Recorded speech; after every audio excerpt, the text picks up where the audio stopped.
Bienvenue sur cette méditation dont le titre est «L'équilibre entre le cœur et la raison». Alors pourquoi cette méditation? Il existe plein de types de méditation et cette méditation est plus une méditation type réflexion ou philosophique. C'est l'une de mes méditations préférées, du moins quand ça travaille au niveau des réflexions. Et pourquoi c'est important pour moi? Parce que le yoga est vraiment signifie l'union entre le corps et l'esprit. Pour l'esprit, on peut vraiment l'associer aux pensées, aux réflexions. Quand on est en cours de yoga, on étire son corps, on respire, on, on essaye de s'assouplir.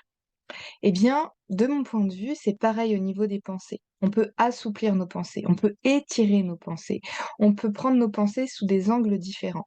C'est pour cette raison que je propose ce type de méditation.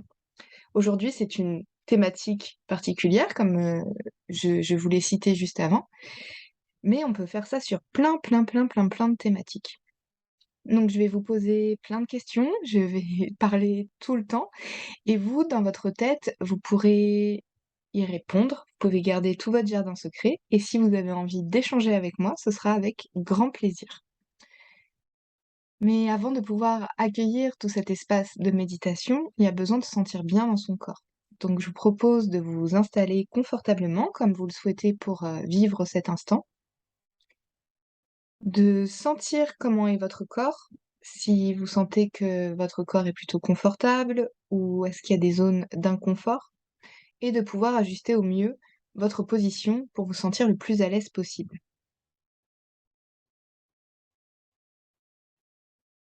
Maintenant, je vous propose de faire 3 cycles de respiration. On va faire des respirations juste très simples. Quand on inspire, vous allez ouvrir l'espace, c'est-à-dire par exemple gonfler le ventre, mais vous pouvez faire une respiration globale avec une plus grande inspiration et une plus grande expiration quand on relâche l'air.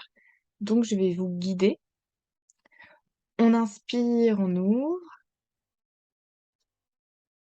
on expire, on relâche, on inspire, on ouvre, on expire, on relâche. On inspire, on ouvre, on expire, on relâche. Et vous respirez tranquillement, naturellement. Je vous invite à avoir une posture de curiosité, d'exploratrice ou d'explorateur, et de voir ce qui va se présenter à vous, comme si vous étiez en train de partir en voyage dans vos pensées. Par rapport au thème équilibre entre le cœur et la raison, eh bien, on va d'abord décortiquer tous ces mots, comme on pourrait le faire pour une dissertation de philosophie. Tout d'abord, nous allons prendre le mot raison. Qu'est-ce qu'on associe au mot raison? Quel est le champ lexical du mot raison? Donc, je vais vous partager ma sensibilité. Peut-être que ça vous parlera, peut-être que ça vous parlera pas, mais peut-être que ça va vous amener d'autres idées dans votre univers à vous, et ce sera ça à garder. De toute façon, c'est à chaque fois vos ressentis qui sont toujours les bons à garder. Moi, derrière le mot raison, je peux placer la cohérence, le côté rationnel, pragmatique, démontrable, explicable, parfois scientifique. Il pourrait y en avoir d'autres, mais voilà, quelques-uns, qui me semblent, assez, clairs et parlants. Et pour pouvoir aller plus loin, je vous propose de repenser à votre expérience de vie et de choisir un moment où vous avez pris une décision à travers votre raison qui a pu durer, qui était vraiment une décision, sympa et chouette à vivre. Donc je vous laisse, réfléchir à ce que vous avez, pu déjà vivre, essayer de trouver un exemple.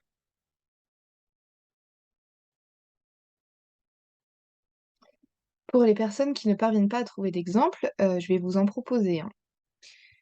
Par exemple, aller prendre des cours de yoga à l'année, ça peut être une décision faite à travers la raison.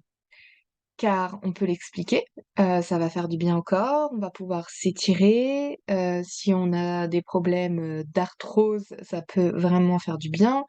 Si on va prendre le temps de respirer, donc on va pouvoir se déstresser. Ça va faire du bien à notre hygiène, de vie et notre hygiène mentale. Et même, assez fréquemment, des médecins recommandent à certains patients d'aller faire du yoga. Ça, c'était pour le petit côté scientifique, vous voyez? Donc vous voyez comment ça peut être démontrable et puis, bah, il s'avère que peut-être certaines personnes aiment vraiment faire du yoga. Donc c'est pour vous montrer que ça peut être une décision chouette à vivre, mais qui est très sous l'axe de la raison. Nous allons laisser la raison de côté pendant un instant et nous allons nous concentrer sur le côté du cœur. Pour le cœur, pareil, nous allons faire le même processus. Qu'est-ce qu'on associe au mot cœur? Donc je vous partage ma sensibilité et je vous laisse réfléchir par vous-même aussi et voir comment ça peut rebondir, faire écho, vous amener ailleurs. Derrière le mot cœur, je peux y placer l'intuition, la spontanéité, les émotions.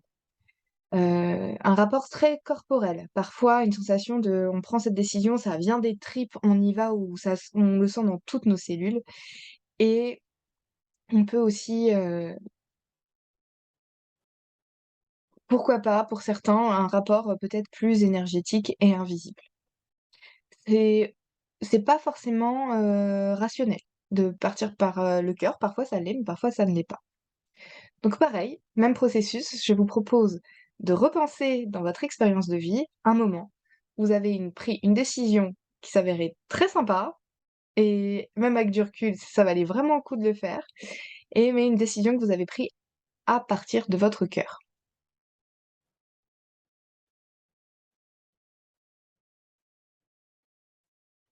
Si vous ne parvenez pas à trouver un exemple, je vais vous donner un exemple peut-être qui ne fonctionnera pas pour tout le monde, mais peut-être ça aidera certaines personnes à réfléchir et à dérouler le fil de la pensée.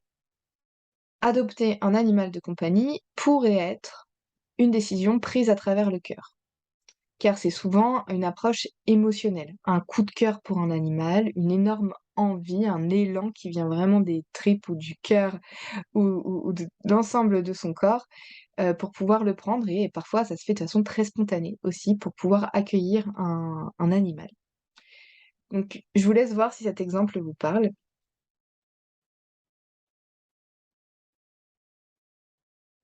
Maintenant qu'on a vu le côté raison, le côté cœur, peut-être vous pouvez voir si vous, en général, dans votre vie, vous avez plutôt une tendance. Est-ce que vous avez plutôt une tendance des prises de décision à travers la raison ou une tendance, des décisions à travers le cœur?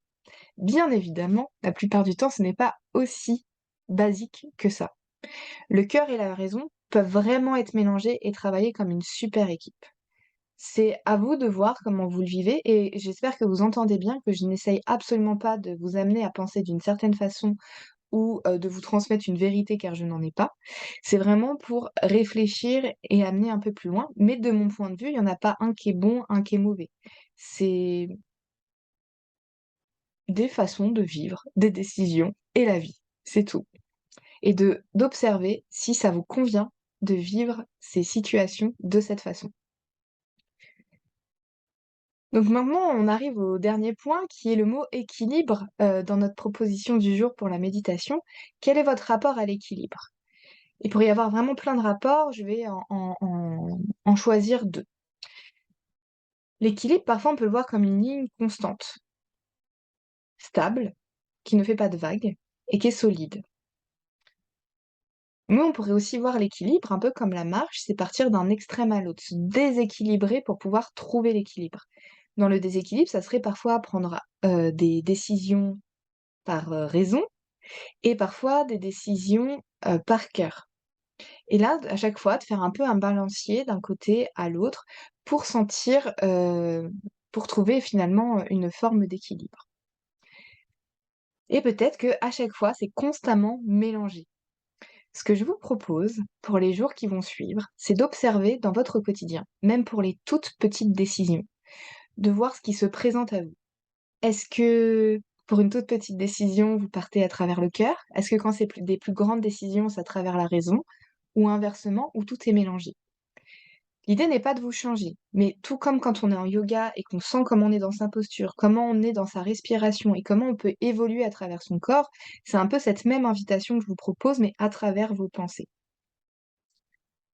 Bien, je vous souhaite une belle exploration. Je vais clôturer cette méditation maintenant.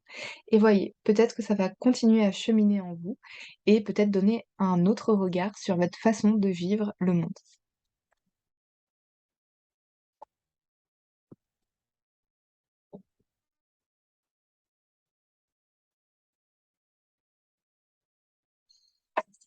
Bienvenue sur cette méditation dont le